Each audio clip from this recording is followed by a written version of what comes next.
그런데 실제로 10억 7,500만 원까지 갔던 이 아파트의 가격이 무려 6억 5천만 원까지 떨어졌다는 것은 임성배 TV 보동과 덴데크 최근에 고분양가의 아파트들이 상당히 많이 나오고 있는데요. 그래서 미분양의 아파트들이 많이 나오고 있는 상황입니다. 부동산의 경기도 안 좋고 또 지금 내수 경기 침체로 인해 가지고 고분양가의 아파트들이 많은 수요자들의 외면을 받고 있는데 서울뿐만 아니라 경기, 인천에도 이런 물량들이 많이 나오고 있습니다. 이러한 부분들은 아무래도 그러한 사업들의 사업성이 낮아졌기 때문이라고 보여지는데요. 사업성이 낮아진 재건축, 재개발 현장들이 지금 현재 많이 있다고 합니다. 그래서 사업지를 한번 살펴보면요. 이제 서울 같은 경우에도 많은 지역들이 있고 대전과 부산까지도 이런 지역들이 있는 것을 확인할 수 있습니다. 보시면 이제 장이 4구역이라든가 그리고 안암 이 서울 성북구 같은 곳들이 서울에서 이런 재개발이나 재건축의 비례율이 많이 낮아지고 있는 곳이라고 합니다. 이런 부분들을 좀 살펴봤을 때 당초에 이 비례율 같은 경우에 82%가 22%까지 뭐 급락했다. 그리고 공사비가 565억 원이 증액됐다라는 내용들이 있어요. 많은 분들이 최근에 이런 재개발이나 재건축의 공사비가 많이 올라갔다는 얘기들을 들어보셨을 겁니다. 이렇게 공사비가 많이 올라가게 돼가지고 소송과 유치권까지 벌어지는 그런 현상들이 나타나고 있어요. 사업성이 좋을 때, 경기가 좋을 때는 이런 재개발이나 재건축을 통해서 조합원들이 가져가는 이익이 상당히 많습니다.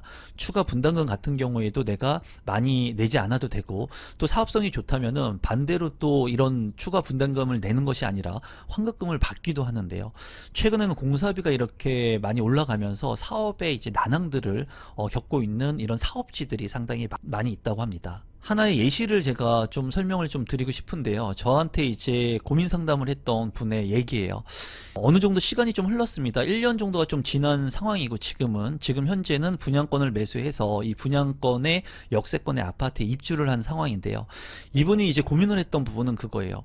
서울의 핵심 재건축 아파트를 사서 이 아파트를 장기 보유하느냐, 몸테크를 하느냐, 아니면은 지금 현재 분양권을 매수해서 이제 1년 뒤에 좀 프리미엄을 주고 들어가긴 하지만 역세권의 아파트에 내가 실거주를 하느냐, 이 두 가지 부분을 가지고 고민을 많이 했고 이거에 대해서 저한테 이제 상담을 했었는데 제가 말씀드렸던 부분은 그겁니다. 재건축의 아파트 같은 경우에는 리스크가 있다. 시간의 리스크를 내가 통제할 수 있으면 좋은데 통제하지 못하는 경우가 많기 때문에 자금적인 여력 그리고 시간적으로 버틸 수 있는 그런 여력이 되면은 이런 재건축 아파트를 선정해도 되지만 만약에 그런 것이 많은 부담으로 다가선다면 1년 뒤에 입주할 수 있는 이제 프리미엄을 좀 주지만 확실시 될 수 있는 안정성이 있는 분양권을 매수해서 실제로 실입주를 하면서 비과세 전략을 가져가는 게 어떻겠냐고 말씀을 드렸습니다. 그런데 그분한테 또 연락이 왔어요. 두 번, 세 번 계속 연락이 와가지고 저한테 이제 상담을 계속해서 말씀하신 내용이 뭐냐면 본인이 봤을 때는 분양권 매수보다 재건축 아파트가 더 좋다고 판단을 했다라는 거예요. 그래서 제 의견은 그 두 개의 물건을 보면서 분양권을 매수하는 게 좋겠다고 의견을 냈는데도 불구하고 재건축 아파트에 대한 부분이 어떻겠냐고 계속 물어봤다는 겁니다. 여기서 중요한 것은 본인이 가지고 있는 생각은 잘 변하지 않아요. 그리고 남이 가지고 있는 생각을 잘 받아들이려고 하진 않습니다. 그렇다고 해서 제 생각이 무조건 맞다는 건 아니에요. 앞에 살펴봤던 그런 비례율이 낮아지거나 시간의 리스크를 가지고 있는 재개발 재건축의 사업지도 있지만은 그게 아니라 수익성이 좋은 그런 사업지들도 있거든요. 그렇기 때문에 이런 부분들을 이제 평가하기가 어려운데 제가 이제 많은 분들한테 말씀드리고 싶은 것은 그거예요. 누군가한테 조언을 얻었을 때 그 조언을 잘 받아들여야 된다는 거죠. 그래서 이분 같은 경우에는 결국에는 분양권을 매수를 했고 지금 현재는 이 아파트에 입주를 했고 실거주를 하고 있습니다. 그리고 본인이 이제 살려고 했던 재건축 아파트 같은 경우에는 앞서 살펴본 대로 지금 현재 잘 진행이 되지 않고 또 조합원들의 갈등이라든가 이런 것들을 통해 가지고 많은 리스크를 아마 계약을 있다면 가져가야 됐을 것으로 보여져요. 이것은 제가 얘기했던 부분이 맞다, 아니다 라고 말씀드리는 것이 아니라 재건축이나 재개발 같은 경우에는 시간적인 리스크가 있다라는 거예요. 그렇기 때문에 사전청약 같은 경우에 리스크가 있다고 제가 말씀을 드리는 부분은 시간입니다. 시간. 이 사전청약 같은 경우에도 최근에 진행이 됐다가 사업이 포기가 된, 중단이 된 그런 곳들이 있죠. 시간적인 리스크를 감내하지 못하는 게 이제 사전청약이에요. 사전청약을 하고 본청약을 하고 시간이 지남에 따라서 저렴한 가격에 내 집 마련을 할 수 있을 거라고 이제 생각을 하지만은 시간이 지나면 분양 가격이 올라가고 또 사전청약의 물량들 같은 경우에도 이런 공사비나 이런 여타의 그런 부분들로 인해 가지고 사업이 진행이 안 되죠. 그래서 여러분들께서 이런 부분들을 좀 한번 생각해 보시면 좋을 것 같습니다. 최근에는 토지거래 허가구역 지정이 해제된 곳들이 나왔죠. 여기에서 중요한 것은 이러한 곳들 같은 경우에는 개발의 여지 또는 가격의 상승 여력이 많기 때문에 이렇게 많은 사람들이 거래를 하지 못하게 허가구역으로 지정을 한 겁니다. 이런 재건축 아파트들, 재개발 아파트들 같은 경우에는 가치가 있겠죠. 그리고 많은 수요가 있기 때문에 정부에서도 규제를 하는 거예요. 그래서 여러분들께서 재개발, 재건축 같은 경우에는 입지가 상당히 중요하다는 그런 부분을 꼭 한 번쯤 다시금 생각을 해보시면 좋을 것 같습니다. 지금 현재 이렇게 완공이 된 아파트들, 그러니까 2024년 12월 말에 준공 후에 미분양 아파트들도 많이 늘어나고 있습니다.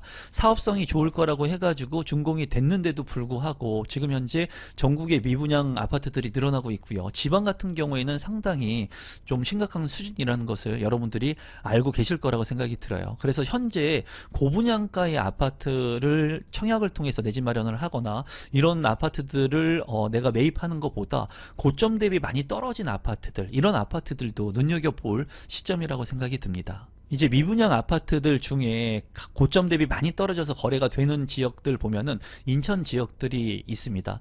보면은 지금 보시는 것은 인천 지역의 악성 미분양 주택 추이인데요. 미분양 아파트들이 상당히 많이 올라가고 있는 것을 볼 수가 있어요. 2024년도에. 그리고 많이 이제 아파트에 관심을 가졌던 그 시기를 지나갔고 고분양가의 아파트들이 지금 현재 많이 나오고 있죠. 또한 대출 규제하고 공급 과잉으로 인해 가지고 신축 아파트 같은 경우에도 이제 높은 가격이 아닌 낮은 가격이 유지되고 있는 곳들도 있습니다. 최근에 연수구 송도동, 제가 많이 이제 고점 대비 떨어진 아파트라고 얘기를 했던 곳이기도 한데 이편한 세상 송도 같은 경우에는 2018년도에 준공된 아파트, 준신축의 아파트인데도 불구하고 84제곱미터의 아파트가 지난달에 6억 8,700만 원에 매매가 됐고요. 그리고 지난해 12월만 하더라도 7억 2천만 원까지 거래가 됐던 아파트가 이제 한 달 새 5천만 원 가량 떨어졌다고 합니다. 조금 더 자세히 이 아파트의 거래 가격을 한번 살펴보시면 이러한 아파트들이 주변에 많이 있다라는 겁니다. 이편한 세상 송도 같은 경우에 이제 점선 그래프를 보게 되면은 지금 현재는 많이 떨어져서 거래가 되고 있는 것을 볼 수가 있고요. 10억 거의 8천만 원까지 최고점에 거래가 됐던 아파트가 지금 현재는 2025년 2월에 6억 5천만 원까지 거래가 되었습니다. 앞서 살펴본 기사에 따르면은 최저가 6억 8,700만 원까지 거래가 됐다고 보도가 났었는데 실제로 실거래 가격 2월 달 거까지 한번 확인을 해봤더니 3,700만 원이 더 떨어졌어요. 지금 현재. 앞서 살펴본 많이 떨어졌던 가격보다 이제 3,700만 원이 더 떨어진 것을 확인할 수가 있고 최고점 대비를 본다면 2021년 8월 같은 경우에 10억 7,500만 원까지 거래가 됐던 것, 그리고 2021년 11월에 10억 5천만 원까지 거래가 됐던 아파트가 정말 많이 4억 원이 넘게 떨어졌습니다. 4억 원이 넘게.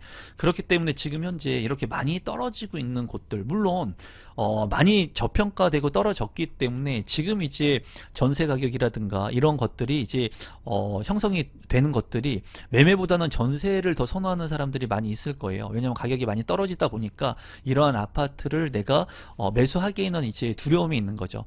그렇게 되면은 이런 아파트들의 전세로 거주를 하면서 전세가가 오르게 됩니다. 그리고 시간이 지나면 이 전세 가격 대비 매매 가격과 차이의 갭이 없게 되면은 이제 매매 수요로 이전을 하게 되는데 이렇게 고점 대비 많이 떨어진 아파트들 같은 경우가 지금 현재 눈여겨볼 만한 시기라고 좀 보여집니다. 이 아파트를 추천하는 게 아니라 이런 아파트들이 지금 상당히 많이 있고 제가 운영하고 있는 임성베이 부동산 스터디에서도 이런 아파트를 통해 가지고 갭 투자라든가 갭을 통해 가지고 내 집 마련을 하는 분들이 많이 있습니다. 또 경매라든가 계약금 5%로 내 집 마련을 할 수 있는 그런 정보들도 제가 공유를 하고 있으니까 저와 함께 부동산 스터디 함께 하고 싶은 분들은 하단에 있는 고정 댓글도 참고해 주시면 감사하겠습니다. 인천과 수도권뿐만 아니라 지방의 미분양이 지금 현재 상당히 심각합니다. 그래서 대구 악성 미분양 같은 경우에 진짜 많이 늘어나고 있는 것을 볼 수가 있고요. 또 문 닫는 중개업소 굉장히 많이 늘어나고 있습니다.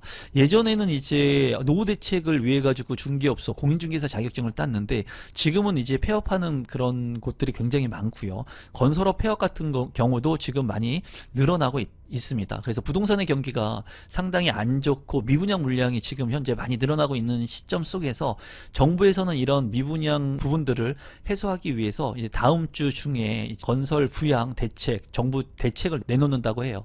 그래서 여러분들께서 미분양이 지금 이렇게 늘어나는 시점 속에 정부에서 이제 세금 관련된 대책 그리고 대출 관련된 대책들을 만약에 내게 된다면 눈여겨보고 이런 미분양 아파트들도 혜택을 받을 수 있는 부분들을 잘 활용해서 관심을 가져야 되는 시기가 될 수 있을 것으로 보여집니다. 그래서 오늘은 재건축에 관련된 부분들 그리고 미분양에 대한 부분들의 제 생각을 좀 공유해 봤고요.